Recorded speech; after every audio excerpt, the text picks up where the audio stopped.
I used to watch you for years on CNN, back when CNN was watchable, and you'd give your legal analysis on everything. And then you were gone one day, and I was like, somehow you were linked to Michael Avenatti, and I was like, okay, he must have been temporarily insane because Mark Geragos is way too smart to associate his brand with that lunatic.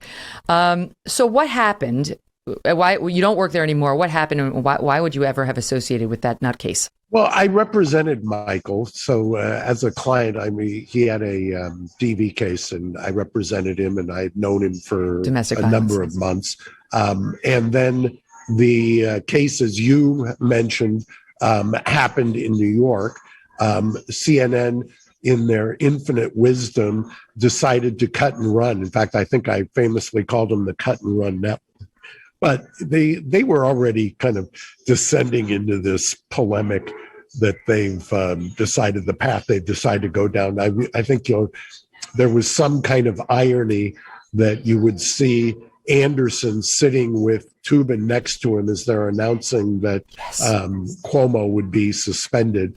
And now I'm seeing where Mr. Zucker is being pilloried for his handling of the situation. And I think the writing's on the wall. There's going to be a shakeup, and the largest stockholder in their merger there has already said they need to get back to what they used to do, which is Malone of the Discovery Channel. So I think within the next 6 weeks, you'll see a reboot there. They given what's happened over there and the ratings and everything else, they're not long for this world in their present kind of composition. Are you shocked? I mean, I've said publicly, I used to watch CNN when I was getting ready for the Kelly File. I used to have in my office, I had CNN on, not Fox, because it was like O'Reilly before me, and who I think is enormously talented, but he's not, if you want to get facts, at least back then, you would put on CNN, you would put on Anderson Cooper.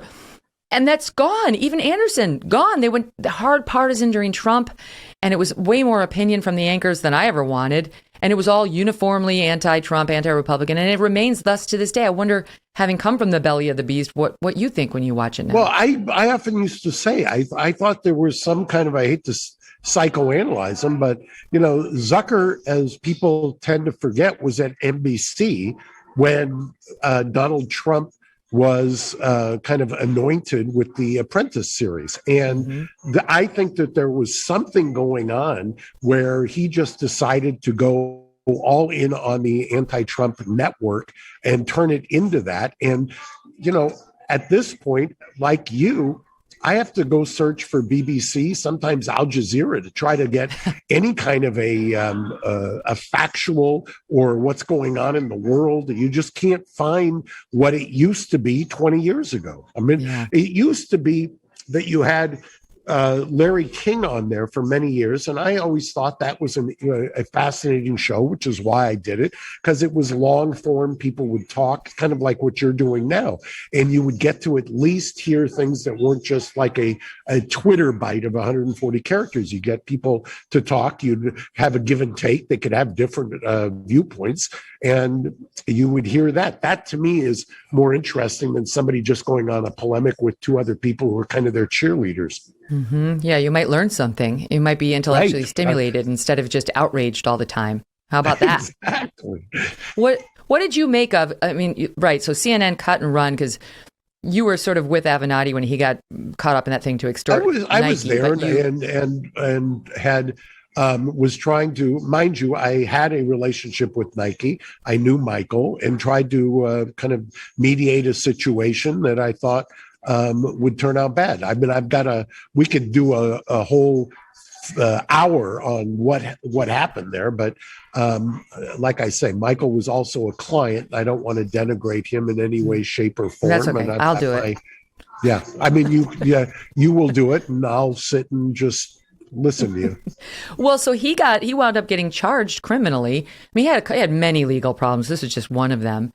But it's funny because you say CNN cut and run. He got a mistrial. He went pro se federal court in Orange County and got a mistrial. based upon prosecutorial misconduct. It's actually up in front of the Ninth Circuit now as to whether that's once in jeopardy, because normally if you get a mistrial and you request it as a defendant, you don't get a once in jeopardy, meaning that you can't be tried again. But there is a kind of a sliver of the law that says if you're goaded into asking for a mistrial by the prosecution, that can be the one instance where the prosecution can't try you again.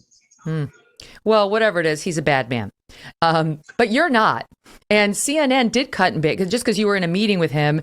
That's the end of your relationship after, what, a decade? They'd been making money off of you? Closer to 20 years. I mean, I will tell you, it was really, and I had always resisted being a contributor because I always felt that being a contributor meant that I would have an issue with kind of advocating for clients, because some clients do not belong on CNN in years past. I would want them either on a morning show or I would want them somewhere else in terms of where I thought they were best. But finally, they were kind of relentless, and I did take a contributorship with the caveat that I was able to do other things. And if it was client related, they had no input whatsoever. And they just cut and run like nobody's business. I think because they felt that they, there was a lot of people who were second guessing themselves about Michael when that happened.